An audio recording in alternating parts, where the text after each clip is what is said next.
Ils inventèrent l'été. Oui, mais quel été? L'été 1731. Le 1er août 1731, il fait très chaud en France. C'est la canicule. En ville, c'est pire.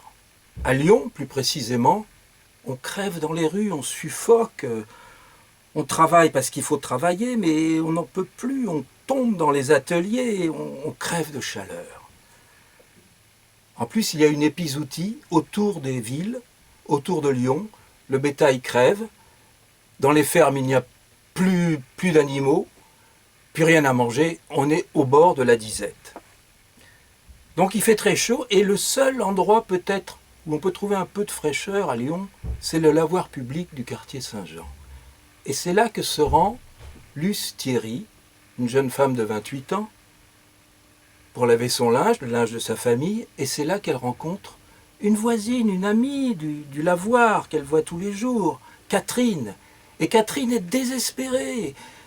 Il y a quelques jours, le père visiteur, qui fait le tour de toutes les nourrices autour de la ville, a visité son fils, son petit Jean, qui a 7 ans, et il l'a trouvé dans un état tellement alarmant qu'il l'a ramené à Lyon, à l'hôpital de la Pitié, où il l'a confié aux sœurs.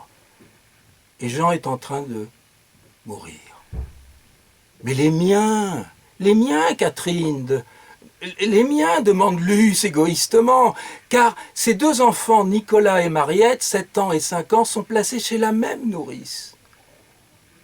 Oui, seulement Catherine, elle ne peut pas s'occuper des enfants de Luce. Catherine, son fils est en train de mourir, elle veut mourir et elle se jette dans l'eau savonneuse pour se noyer. Et Luce la sort de l'eau pour la sauver, et puis elle rentre chez elle toute ruisselante. Elle rentre à la forge, car son mari est forgeron. Il est maître ferronnier. Et Luce n'a qu'un mot à lui dire, il faut foncer chez la nourrice, récupérer nos enfants, ils sont en train de mourir.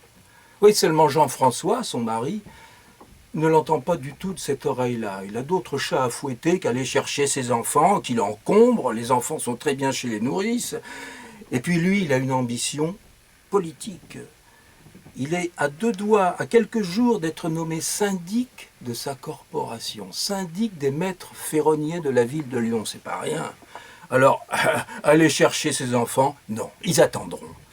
Alors là, Luce, elle passe outre, elle ruse. Elle a des ruses pour convaincre son mari, un peu de force, et elle finit par le convaincre d'y aller. On prend la charrette, on prend le cheval et on fonce, on sera revenu ce soir, on sera rentré ce soir. Il y va, il y va de mauvaise grâce, mais il y va. Ils descendent plus bas que Lyon, à 30 km en dessous, vers le sud, et chez la nourrice, c'est pire que ce que Catherine avait dit. Il y a une nuée d'enfants qui sont vraiment au bord de la famine, parce que cette pauvre nourrice, elle n'a plus qu'une chèvre, elle n'a plus de lait, elle n'a plus de lait, et elle n'a plus rien à leur donner. Alors Jean-François l'engueule, lui dit c'est votre faute, mais Luce ne voit pas les choses de la même façon. D'abord, elle voit que ses enfants, tous les deux, sont couverts de la tête aux pieds de croûtes, de maladies de la peau, qu'ils n'arrêtent pas de se gratter. Enfin bref, ils sont dans un état effrayant. Elle veut les ramener, Jean-François ne veut pas, elle veut les ramener et malgré la résistance de son mari, elle a un coup de chance inouï. Enfin, un orage d'été. Il n'en est pas tombé, il n'en a pas éclaté depuis une éternité. L'orage éclate et ça les oblige à dormir chez la nourrice. Alors ils dorment au milieu des enfants qui piaillent et au milieu de la nuit, profitant que Jean-François s'est endormi, Luce enlève ses enfants. Elle prend les mômes qui dorment à moitié, elle les met dans la charrette, et ils s'en vont. Plus bas. Où ça? Elle a une idée. Aller vers une source bienfaitrice, une source de saint. Et on lui a parlé de la source Saint-Vincent pour la peau, qui n'est pas si loin que ça, plus bas. Alors ils y vont. Oui, seulement au matin, Jean-François, lui, se réveille, il comprend tout. C'est la catastrophe. Qu'est-ce qu'il fait? Il faut qu'il remonte sur Lyon, lui. Eh bien, il remonte. Il remonte grâce à un grainetier qui va vendre ses quelques grains à Lyon. qui le prend, on dirait aujourd'hui, en stop, et le voilà rentré à Lyon. Seulement à Lyon, la situation devient très compliquée pour lui. Et le premier noble qu'il rencontre, car maintenant il a des clients parmi la noblesse de Lyon, c'est le recteur. Et le recteur lui dit, Jean-François, si tu veux être élu syndic dans 8 jours, il faut que ta conduite soit exemplaire, moralement. Tu me dis que ta femme est partie, qu'elle est allée soigner quelqu'un, car Jean-François commence à mentir. Récupère ta femme, c'est la première chose à faire, et montre le visage d'une famille honnête. Alors Jean-François se dit, bon, le recteur a parlé, il faut l'écouter, il emprunte un cheval, il embarque son apprenti, Mathias, qui a 18 ans et qui est bavard, qui commence à raconter des tas de choses sur la famille Thierry, sur ses maîtres, donc il l'embarque avec lui et les voilà partis à la poursuite. Ils finissent par rattraper Luce et les enfants au bord de la route de poste. La route de poste qui vient d'être construite, ça fait partie des grands travaux d'État, elle n'est pas finie de construire, mais enfin, c'est par là que passent tous les premiers véhicules, et puis la poste, naturellement. Alors ils vont la prendre, cette route de poste, après s'être beaucoup querellés, après que Jean-François finisse par accepter encore une journée de retard sur son retour à Lyon, et ils vont descendre toujours plus bas, car une source n'est pas forcément une garantie de guérison. Seulement dans une source, on entend parler d'une autre source qui peut être bien plus intéressante pour les enfants. Et à partir de là commence un long périple au contact de la nature. Voilà un couple qui n'arrête pas de se quereller, dont les enfants reconnaissent à peine leurs parents, ils les ont vus 3 fois, et dont la mère a du mal à reconnaître ses enfants, mais enfin elle y est très attachée, et elle essaye de les soigner avec les moyens du bord. Ils sont partis sans rien. Elle a juste un louis d'or caché dans sa robe, mais son mari ne le sait pas. Ils sont partis sans rien. Alors, Luce a le génie de l'improvisation. Grâce à elle, ils vont pouvoir dormir à la belle étoile. Ils vont pouvoir trouver à manger des petites choses. Ils vont pouvoir continuer malgré Jean-François.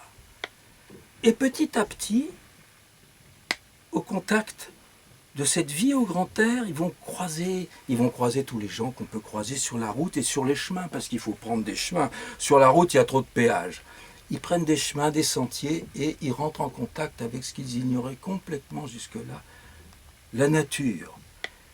Et alors, à cette époque où le mot vacances n'existe qu'au singulier, on peut parler à propos de la famille Thierry d'une vacance prolongée. 1 jour, 2 jours, 3 jours, 4 jours.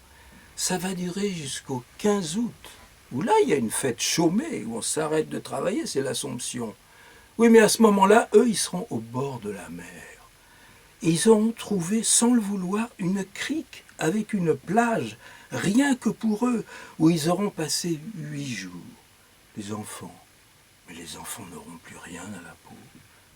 Tout simplement parce que Luce a fini par comprendre en leur parlant qu'ils étaient allergiques aux poils de chat de la nourrice. C'est fini.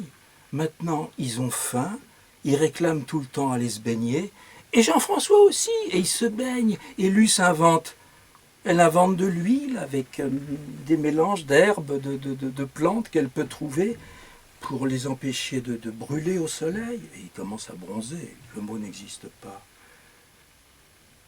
Elle raccourcit tous leurs vêtements parce qu'ils ont envie de se dévêtir. Alors, ils sont presque indécents, mais ils se baignent sans arrêt. Donc les Thierry vont très bien, mais il y a encore un gros mais. Alors ainsi on les observe, et on les observe depuis le début. Parce que Jean-François a un rival pour le titre de syndic. Et ce rival, il a des moyens. Il a les moyens de faire observer Jean-François à peu près partout. Et Jean-François et les Thierry sont observés.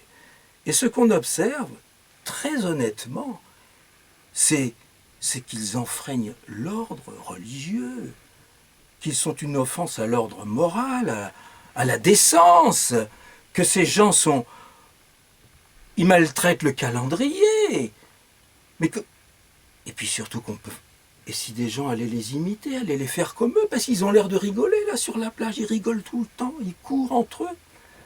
Alors, avec l'aide des autorités du village le plus proche, de la gendarmerie et du maire, on va procéder à leur arrestation. Une arrestation bizarre, insolite, puisqu'elle a lieu dans l'eau, dans les vagues, à hauteur de la poitrine. Et après l'arrestation, on juge que c'est pas suffisant. Il faut les juger, il faut un procès pour empêcher que ça recommence. Alors évidemment, le procès il est mené par les autorités religieuses, par la noblesse du coin, le comte Branat, qui possède toutes les terres. Il n'est pas question que le petit peuple fasse comme lui, ait des loisirs. Donc le procès a lieu et les accusés ne trouvent pour se défendre que des mots comme « Mais l'eau est bonne, on va mieux, on n'a plus mal ». Jean-François, il a complètement oublié ses ambitions. On n'a plus mal nulle part, regardez les enfants, ils ont toujours faim. Et tout le village assiste au procès, et tout le village les prend pour des fous. Et surtout Luce, car Luce, lorsqu'on a vu que Jean-François buvait la tasse, elle l'a fait d'une espèce de bouche à bouche, et elle l'a ressuscité, c'est une sorcière. Alors voilà, il va y avoir une sentence à ce jugement. Mais la sentence, au fond, elle est aussi importante que tout le reste du récit, qui est une histoire de choc des mentalités dans des circonstances, il faut dire, exceptionnelles.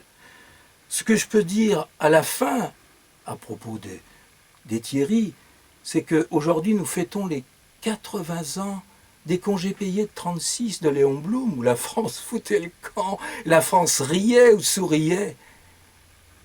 Et que 2 siècles auparavant, ils inventaient l'été, ils inventèrent l'été, et bien là, la France grimace, juge et accuse. Tout est là.